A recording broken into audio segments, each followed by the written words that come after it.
Hello, this is Simon Klein from TradeSmart at 9 p.m. Eastern Time on the 24th of February 2018, and welcome to this week's episode of Where is the Dollar Going Next? Now, the reason I'm doing this episode today is because tomorrow I'm going to be busy at the New York Traders Expo.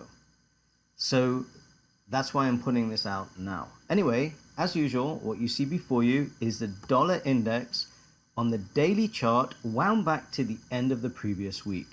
We said last week that it's most likely the dollar's going to go to the upside, but it's not likely it's going to make new highs. It will probably go up to this supply zone and then turn to the downside.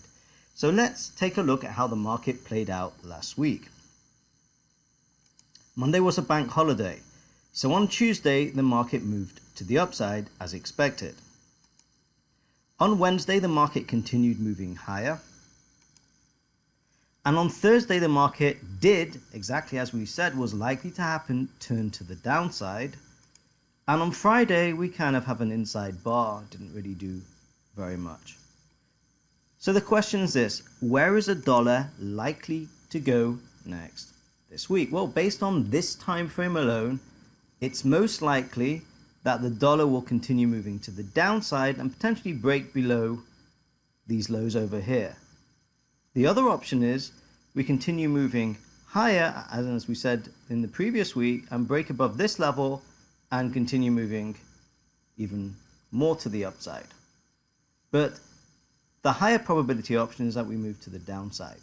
So let's take a look at the higher time frames as we do to see what they're saying about the movement of price. So if we take a look at the weekly chart, you can see we're pretty much sideways here, and we have had a move to the upside, but we're still pointing to the downside.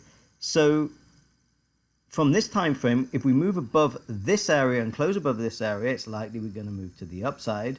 And if we move below and close below the bottom of this basing area, we're likely to continue moving to the downside.